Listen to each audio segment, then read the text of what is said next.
When you win $92 million, you want to share that moment with your loved ones. And then everything falls apart in a second.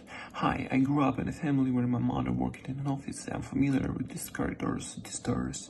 It's not just a story for youth, it's an emotional experience so that people can recognize themselves and not repeat the mistakes of others. All company names and addresses in this video are fictional and have been changed. She kept giggling all the way from the parking garage, dragging her tiny, sparkly backpack behind her, the one with the worn-out unicorn keychain Amanda had given her on her 4th birthday.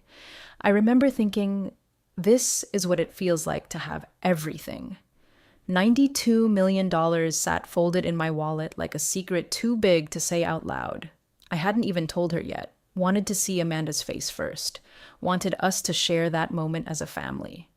We're here to see Amanda, I said, still breathless from the stairs, grinning like a fool. I probably looked insane. Our daughter was bouncing on her toes, humming some song about jelly beans. I looked down at her, already picturing how Amanda would cry, maybe hug me, scoop our girl into her arms, and we'd all collapse into laughter. My fingers were still tingling from signing the back of that ticket. But the receptionist, new girl, maybe 22, too much lip gloss, too much edge, stood up way too fast. Her eyes flicked to the frosted glass door like a rabbit hearing footsteps. She's in a meeting right now, she said quickly. Maybe you can leave a message? I'd really rather not, I said, still smiling but now holding my daughter's hand a little tighter. It's important. She bit her lip and glanced toward the door again. That's when I heard it.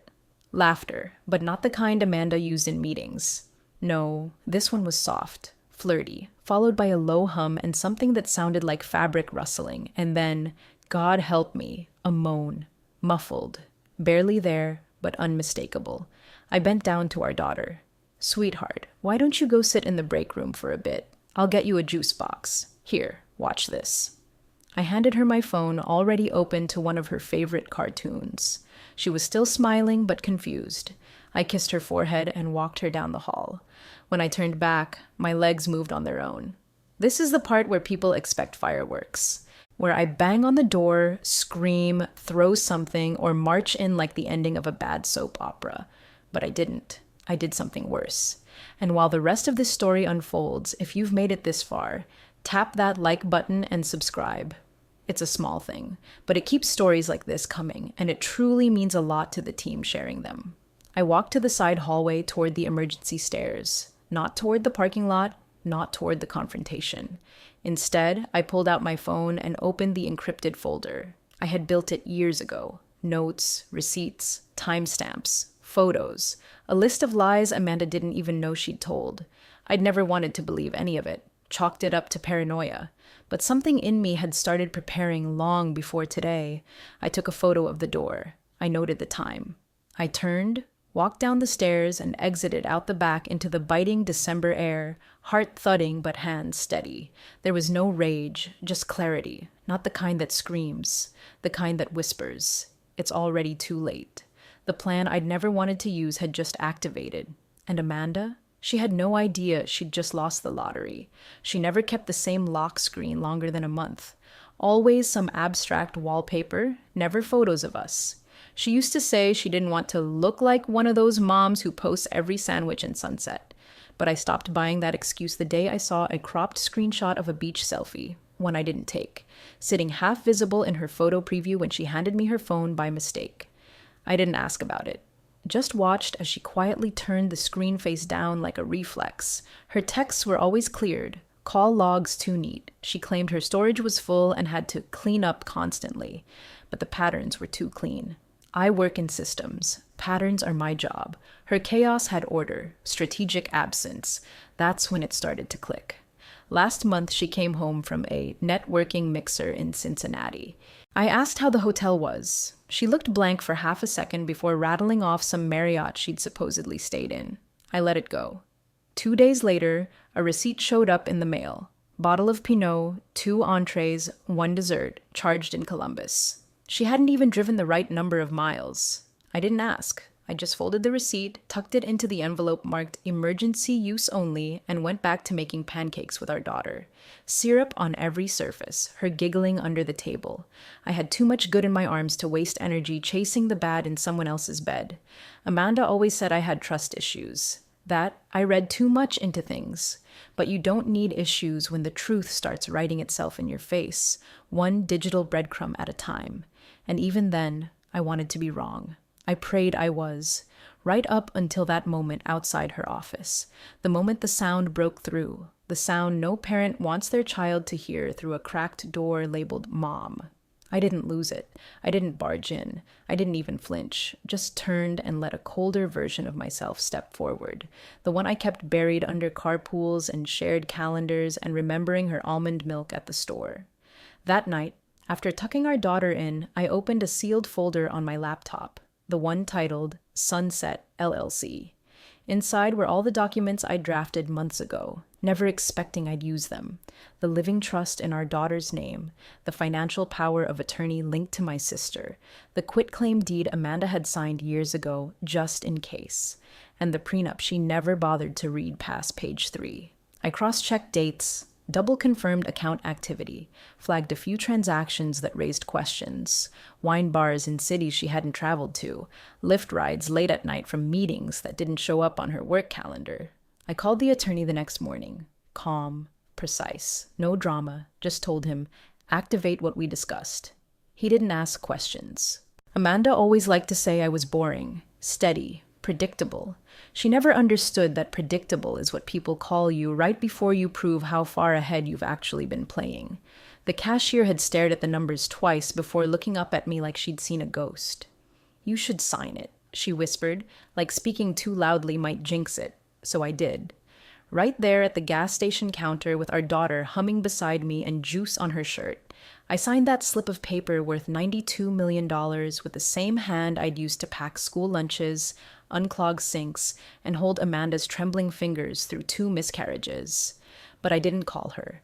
I didn't text. I didn't drive to her work with champagne or show up in a daze like some movie husband crying with joy, because by then I knew better. I drove straight to the bank instead. It was still early, before rush hour, when I walked into Central State Trust and Security.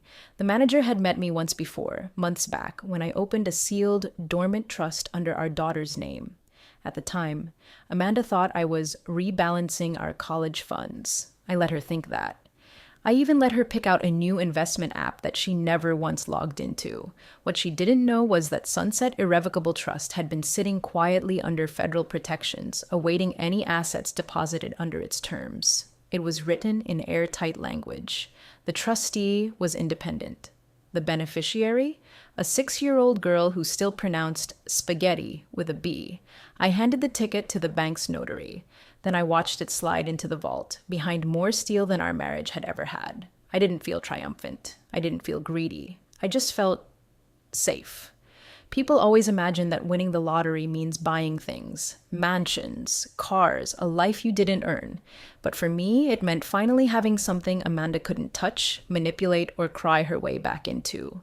It meant that whatever came next, custody filings, false apologies, threats about what's fair, there was a firewall she'd never hack through. Not this time. Because here's what most people don't realize. If you win money after you've already separated, and if you shelter it properly before any divorce proceedings start, the court can't touch it, especially if it's assigned to a minor through an independently managed trust. It didn't matter if she tried to cry poor. The trustee wasn't me. The assets weren't technically mine anymore. They were protected by a series of escalator clauses and oversight reviews she'd never be able to bluff her way past.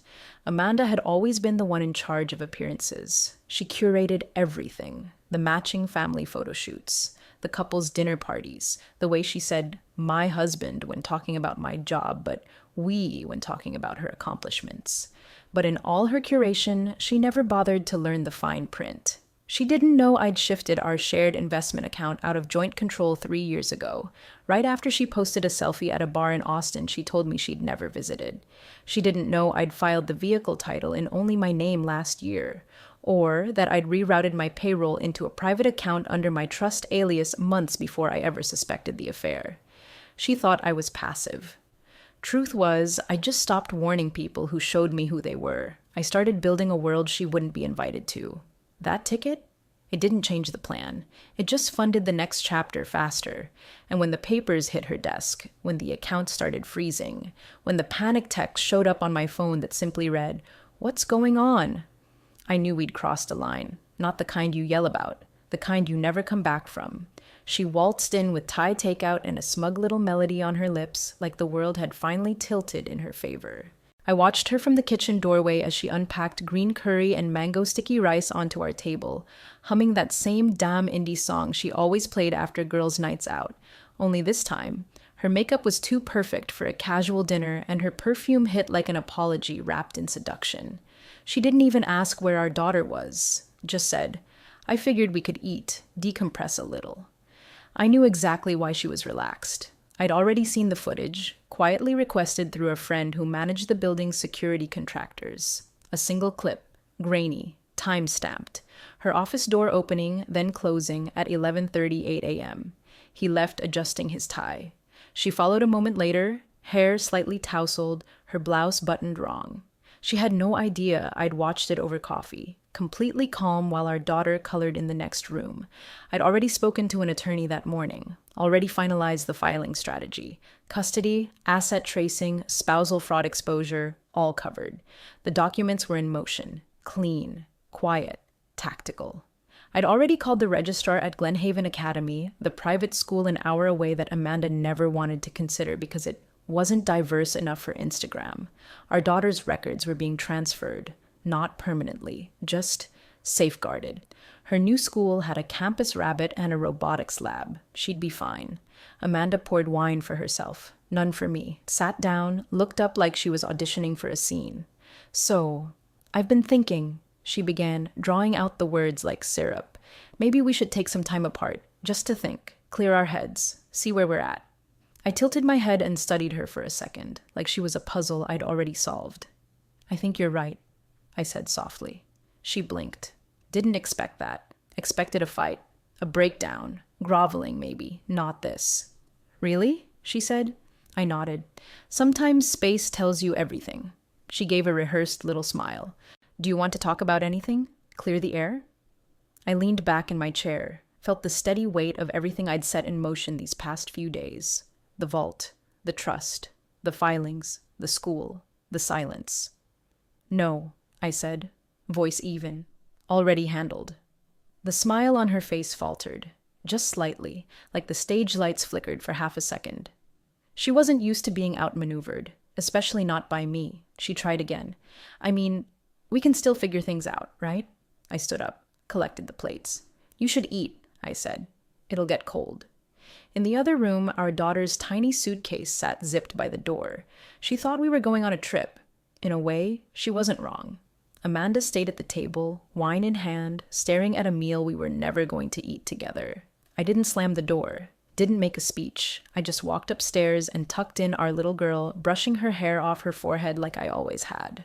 Amanda never asked where we were going that night, and by the time she realized she wasn't the one leaving, it was too late.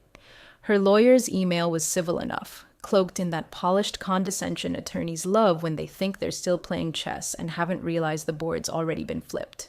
"Given recent developments in your financial disclosures, we would appreciate clarification on a few matters," he wrote. "Our client is under the impression that a substantial change in your assets may have occurred." I didn't respond. Not to that. Not to the second email either, or the third. 3 weeks had passed since Amanda's time apart pitch, and in that time, she'd gone from confident to confused. Her smirks had thinned. The makeup got heavier, her Instagram captions more cryptic. The subtext was there for anyone who knew her code. Healing isn't linear, followed by a staged latte photo. Sometimes you outgrow people, over a filtered mirror selfie. I recognized them for what they were, panic signals disguised as empowerment. They tried to subpoena the trust through a family court motion. I knew they would. But the structure was immovable. The funds weren't in my name. The winnings had entered through a separate legal entity. Even the trustee was a third-party fiduciary I'd pre-contracted long before the ticket ever existed. Amanda could throw tantrums, file motions, or scream into the void, but the truth was simple. She was boxed out. When the subpoenas failed, she pivoted to the accounts. That's when things got interesting. She logged into our old joint checking, probably expecting to move a few thousand to hold her over. She'd always treated it like a piggy bank with no bottom. But now, the transfer button wouldn't work. She tried the shared investment account. Frozen. The HELOC? Locked.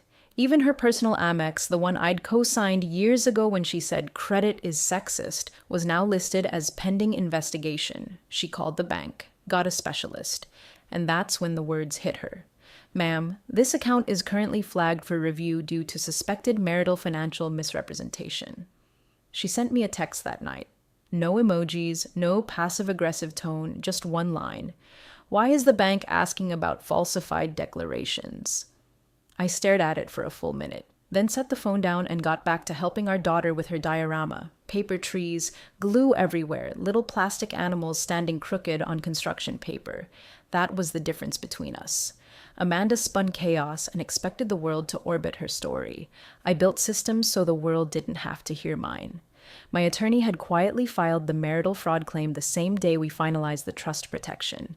Based on what we'd gathered, her hiding expenses, transferring funds, misrepresenting business trips, it wasn't hard to make the case.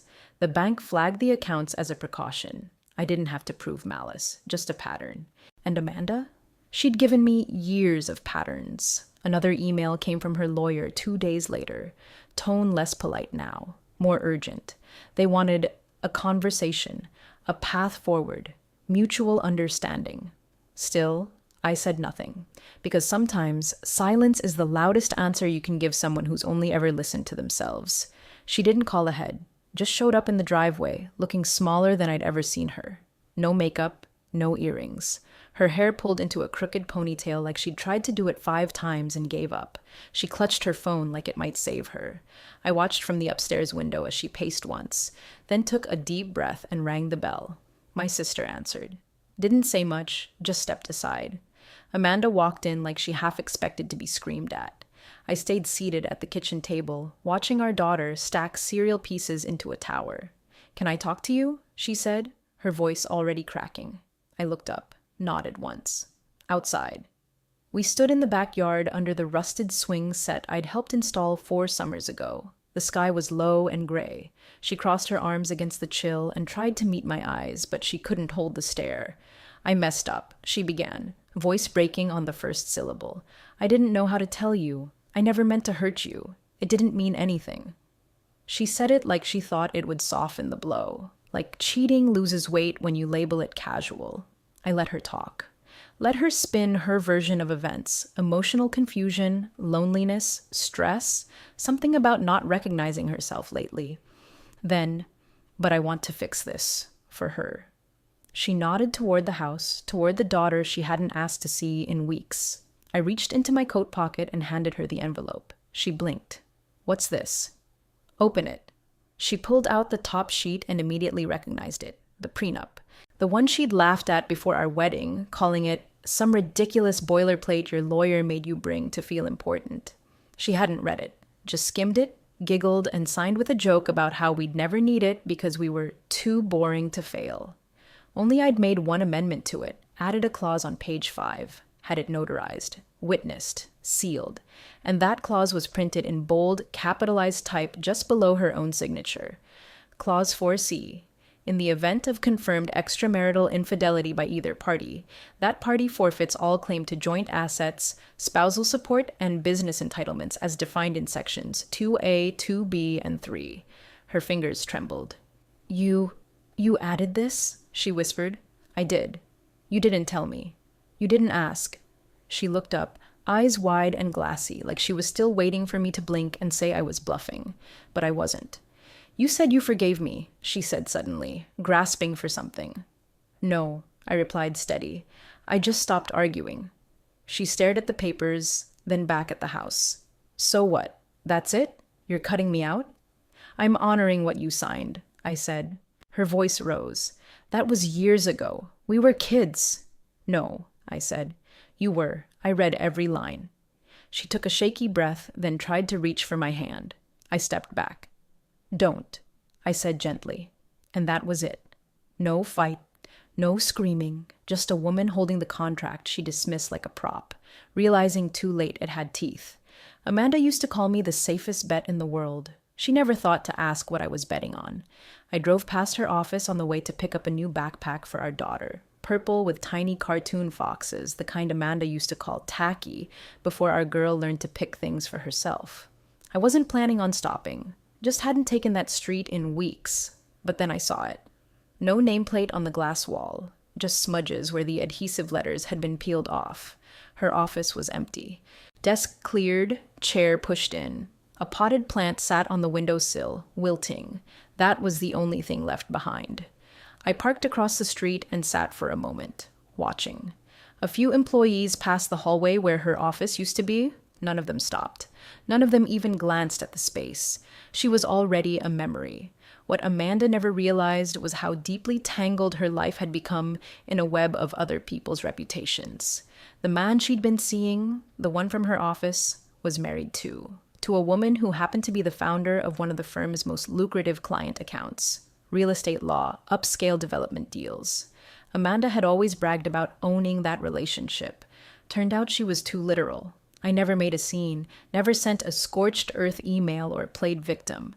I just packaged a clean, time-stamped copy of the building's security footage. Just the parts where they exited her office, one after another, adjusting clothing and glancing around. No sound, no commentary, just the truth, captured plainly. I sent it from a burner email to the wife's personal address. No name, no subject line, just a video and one sentence. You deserve the full picture. I'll never know what happened in that house the night she opened it, but I do know what happened after. Within a week, the client began to reevaluate their partnership with Amanda's firm. A quiet review turned into a louder HR inquiry. By the time someone used the words conflict of interest, it wasn't even about the affair. It was about liability. They let her go without a press release. No farewell email, no goodbye party. Amanda told mutual friends she needed a break from corporate, like it was a sabbatical she chose. But the firm wiped her bio off the website before the week was over. Her corner office, the one she used to flaunt like a crown jewel, was converted into a conference room. I didn't gloat. I didn't smile. I just picked up the backpack, paid in cash, and drove to the preschool where our daughter was waiting, holding a construction paper crown she'd made in class. Amanda had spent years playing the architect of her own narrative. She never realized the foundation was already cracking before the first domino fell. The backyard was strung with paper lanterns and crepe streamers, half of them sagging by the time the cupcakes came out. Nothing fancy, just a handful of kids from her new school, some plastic folding chairs, a bubble machine that refused to stay plugged in, and Jen humming quietly while taping up a giant number 6 near the fence.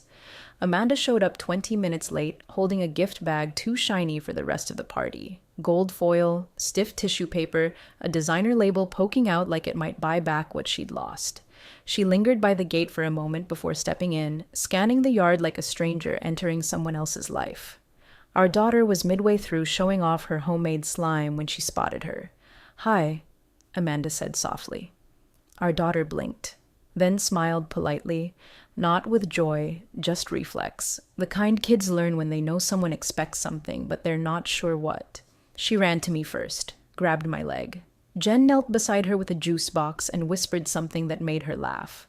"Thanks, Mama Jen," she said without hesitation, already spinning toward the swings. Amanda flinched, like the words punched her through a fog she thought hadn't thickened yet. She handed me the gift. "It's a necklace," she said. "Little birthstone charm for her memory box." I nodded. "Thanks." She tried to make small talk, but the parents nearby didn't know her. They knew me, they knew Jen, and they could read the air. One mom offered her a cupcake. Amanda declined, said she was watching sugar lately, then stood by the hedge, half-shadowed, arms crossed as laughter filled the yard without her. Our daughter never asked her to play.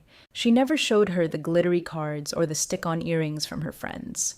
When Amanda tried to approach during present time, she looked over at me, hesitant, like she wasn't sure what rules still applied. Later, As the sun started to sink and parents trickled out with sleepy kids in tow, Amanda stayed behind, just long enough to stand at the edge of the deck, her voice low. "She seems happy," she said. "She is." She looked toward the swing where Jen was pushing our daughter, both of them laughing at something the wind carried away. Amanda swallowed hard. Is there any chance for us?" It didn't come out with drama, no desperation, just hollow curiosity, like someone checking a door one last time, knowing deep down it's already locked. I didn't speak right away, just watched my daughter's shoes kick higher toward the fading light. Then I shook my head. Once. Amanda nodded like she expected it, but the way her hands curled at her side said otherwise. "She calls her mama," she whispered. "No one told her to," I said. "She just decided." Amanda stood still for a long moment, then walked back to her car without another word. No slamming doors, no final scene, just a gold gift bag left on the picnic table, fluttering in the wind. By morning, the streamers were all on the ground. And Amanda? She didn't call again. People ask about the ticket like it's a myth, like I cashed it, burned it, lost it, or locked it away in a vault buried somewhere under 10 feet of concrete. Truth is, it's in a simple black frame. Nothing fancy. Tucked on a shelf behind a row of dusty books in my home office. The kind of place you don't notice unless you're looking for it. It's still signed, still legible, still worth everything and nothing all at once. I didn't frame it for the money. That came and went in quiet ways. College fund, modest home, trusts secured, no lavish nonsense, no Lamborghinis or penthouses, just clean exits and no strings left for Amanda to pull. The real value wasn't the number printed on the slip. It was what the moment around it forced me to see, and more importantly, what I finally stopped pretending not to know. That day outside her office didn't break me. It confirmed me. I'd spent years chalking things up to stress, to schedules, to the slow erosion people don't talk about when marriages go from laughter to logistics. I let the benefit of the doubt become a blindfold. I excused the secrets, the late-night silences, the gaslighting that made me question my own sense of smell when she came home wearing cologne I didn't own. But when I heard those sounds behind the door, when I saw our daughter's face fall in real time, joy turning to confusion like a balloon slipping from her hand, that was the rupture. And I didn't rage. I didn't explode. I acted, in silence, in structure, in the language Amanda never took the time to learn. Preparation. I moved in a way she never expected because it wasn't dramatic, it wasn't public, it wasn't loud, it was deliberate, legal, paper thin and steel strong. It didn't just protect me, it protected our daughter from becoming collateral damage in a story Amanda thought she controlled. Now our mornings are slow. Pancakes burn sometimes. She names clouds on the drive to school. I still catch glimpses of Amanda's face in hers, around the eyes, in the way she smirks when she's about to say something too clever for 6. But there's no ache attached to it anymore, just a kind of distant gratitude. Because if Amanda hadn't made the choices she did, I might still be waiting outside her door, still trying to earn space in a life I was only meant to orbit, still mistaking survival for love. The ticket didn't buy freedom. It exposed the locks I hadn't wanted to see. And every time I hear my daughter laugh, full-bellied, head thrown back, untouched by the weight of adult failure, I remember what that silence gave me. The clarity to stop trying. The power to walk away without a single raised voice. The wisdom to build a new life that didn't begin with forgiveness. It began with finality. People ask if I still talk to Amanda. I don't. There's nothing left to say. And that, in the end, was the loudest answer of all.